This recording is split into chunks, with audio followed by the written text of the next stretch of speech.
Hello everyone. Today I'll be giving a formal review of Diamondback, a 2009 Bolliger Mabillard hypercoaster that's located at Kings Island in Mason, Ohio. I recently had the privilege of riding this roller coaster again, and for the first time I got a front row ride. Prior to that, I'd been in just about every other seat, including the back row. While all of those seats were great, I feel like the front row experience was the final piece of evidence I needed to secure Diamondback as a personal favorite of mine. Let's get right into it.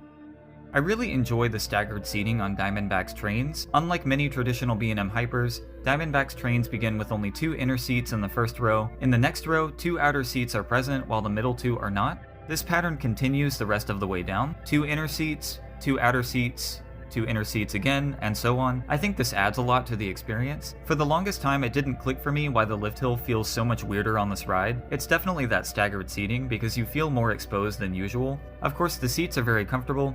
I tend to gravitate towards B&Ms that have the clamshell restraints.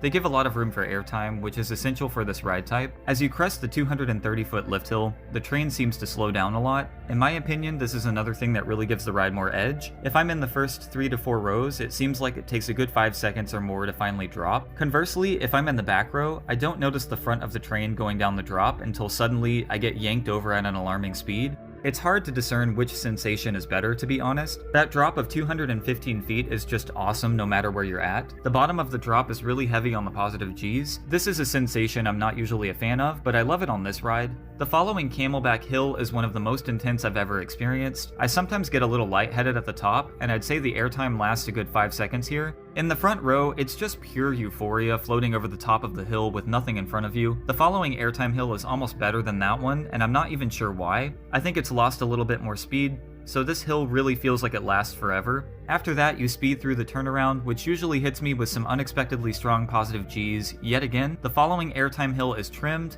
but I don't really notice it, and it also seems like this particular hill is one of the most rattly. Many people complain about the rattle on Diamondback, and while I can kind of feel it and hear it, it never causes any discomfort for me. In fact, I'd say this ride is nearly perfect in terms of smoothness, but that slight bit of rattle, especially on this hill, always adds to the thrill because it kind of feels like the train will derail at the top. Beyond this is a surprisingly intense curve into the mid-course brake run. Following this is the only slightly weak moment of the ride for me. The drop off the brake run is pretty much entirely dead, but I find the smaller airtime hill after it to be pretty good, and the airtime leading into the helix is also pretty nice. The helix is nothing crazy, it's somewhat slow but very graceful. There's a final quick pop of airtime before you drop into the splashdown that sometimes hits harder than other times, but I don't really care either way, because I love the splashdown element. Even though you don't get wet, it just looks so visually pleasing on and off ride. Although I will say you get a slight mist if you're in the very last row, which is generally the best place to be on this ride anyway. Sometimes there's a tiny pop of airtime before the final brakes as well.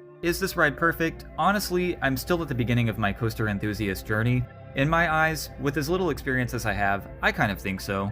Not every moment on a ride has to be balls to the wall intense. I think Diamondback has a good mix of very intense moments and graceful, relaxing moments. I think it's a very comfortable ride, is very well presented, and offers more than you expect. It may look like a chill ride, but trust me, the first half has some pretty powerful moments. Now that I've ridden this roller coaster dozens of times, I think I can confidently say it's a 10 out of 10.